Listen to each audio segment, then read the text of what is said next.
Good morning, everyone. Good morning, Ma'am.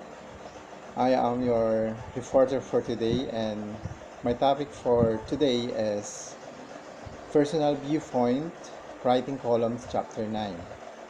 The learning outcomes identify duties of columnist. Number 1. Apply techniques in writing of columns. Differentiate characteristics of column and editorials.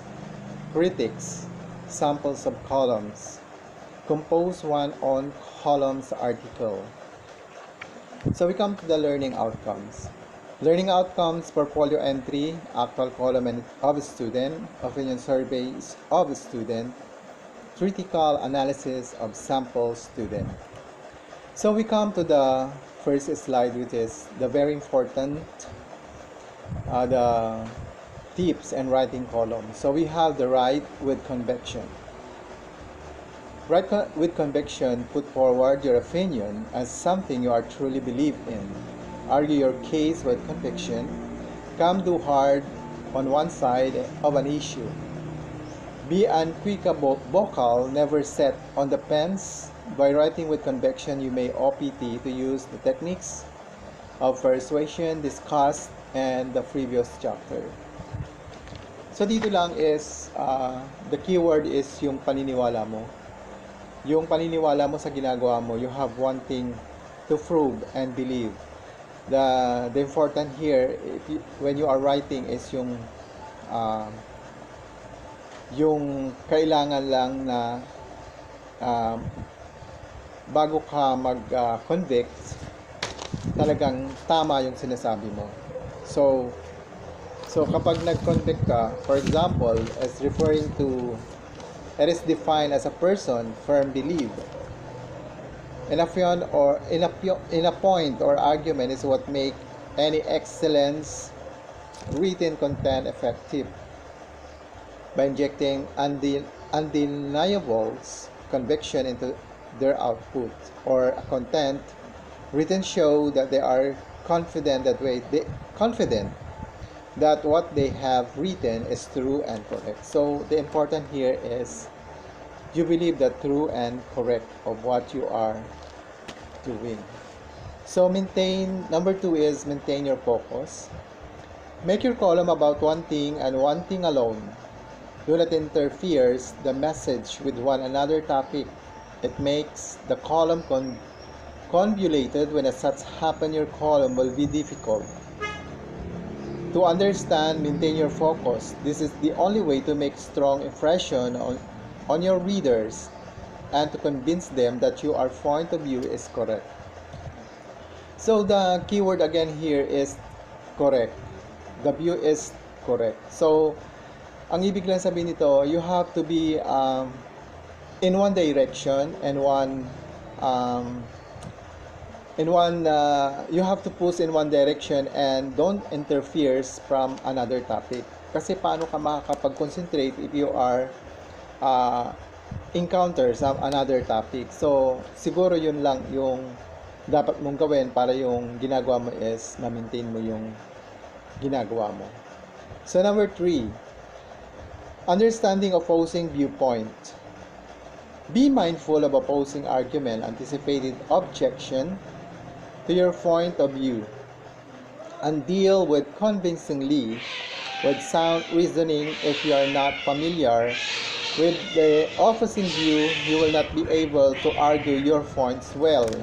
So dito naman sa understanding opposing view, it is a point of view that is opposite of contrary to one's own viewpoint. So kailangan alam mo kung ano yung ginagawa mo.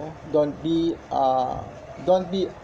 make an argument from another person, but you have to do what is your point of view. So parang ganun lang. So number 4 is refer to facts. Your agreements, however, logically will not carry much weight unless they are accompanied by facts and support your position. Do not overdo. This is inundate your readers with statistics and figures. However, do not make use facts from refutable sources. So when you say refer to facts, it is about the document or testimony used to strengthen a claim. So, kailangan lang na meron kang document yung mga ginagawa mo and you have testimony para at least meron kang pruweba or you have your proven sa ginagawa mo. So, number 5 is use analogies. Analogies are useful for illustrating a point, especially when the topic you are writing about is somewhat complicated or technical.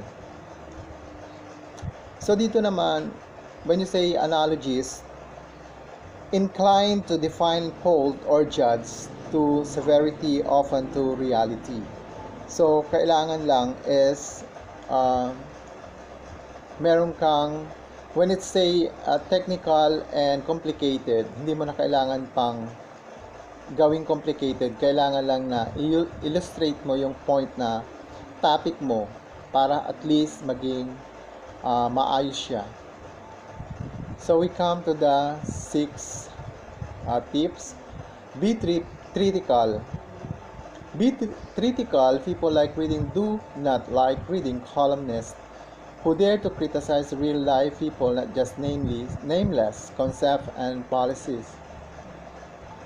Naming names might create a bit of controversy, but as long as you don't libel anyone and do not go overboard in your criticism, it works well to make your column uninteresting and excited read. So dito naman is when you say be critical, there are some pag sinabi kasing critical,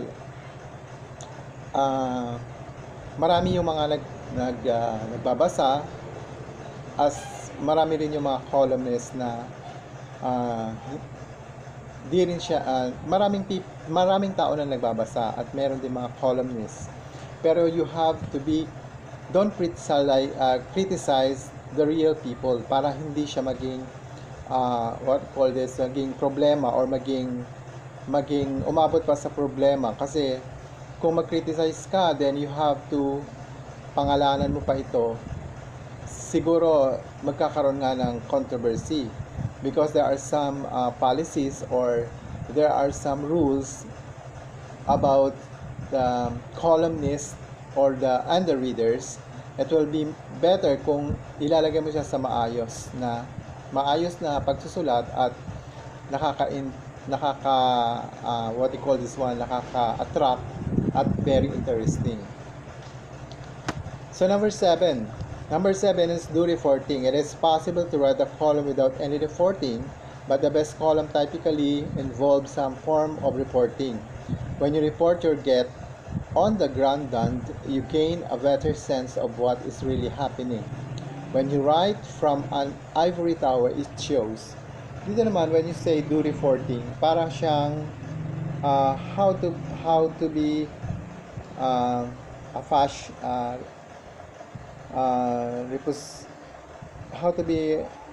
to make report.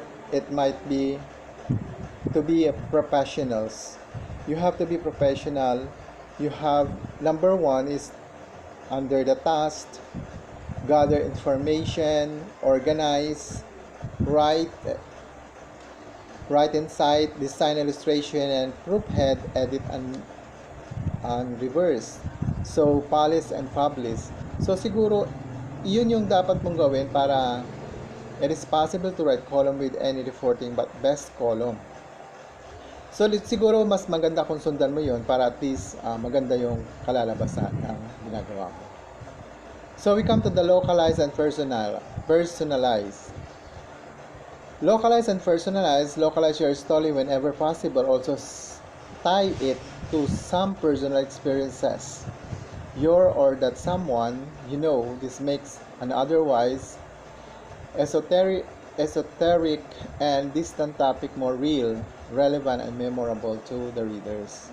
So, siguro when you say localize and personalize, is the process of making your content as a first needs to Audience know the personalization. This is way to having your voice. While localization is the way to adapt the region locally to make experience more personal and connecting. Kasi, kailangan mo rin na makihalo sa kanila para maintindihan mo yung mga tao na hindi mo sila kilala, para magkaroon ka ng idea, or maintindihan mo sila at maintindihan ka rin. Siguro parang ganun lang. So, number 9, be passionate. Generally, people do not like to hear soft or facile voice when they read columns. So be aggressive, even arrogant to an extent. People want to see passion. They want to feel energized. Its issue does not seem to excite you as writer. It is certainly not going to excite the readers. Siguro dito hanapin mo lang yung passion mo para at least malaman mo sa sarili mo kung yun ba talaga yung gusto mong gawin or whatever. Kasi as a writer, kung magiging writer ka, hindi mo naman siya passion, siguro magkakaroon ng konting problema. But kung passion mo yung maging isang writer, so it's better kasi magkakaroon ka ng your eagerness is nandoon. Kumbaga, walang magkakaroon ng problema. Your excitement is there. So the last one is provide solution. Last but not the least, do not just raise an issue. Have the conviction to suggest a solution. Columns that criticize certain policies but offer no solution are useless. People read columns because they want to gain insight and answer. If you do not provide those, you have to fail as a columnist. So, totoo naman yun. Kasi kung hindi ka magpo-provide ng solution, so, walang matututuhan yung walang makukuha yung tao sa iyo. It's just mean like zero. So, solution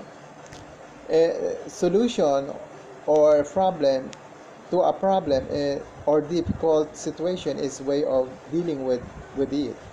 So, the difficult is to have to remove. Kailangan mong tanggalin yon para at least magkaroon ka ng peace of mind. So, and that's all. Thank you, ma'am. That's my report for today.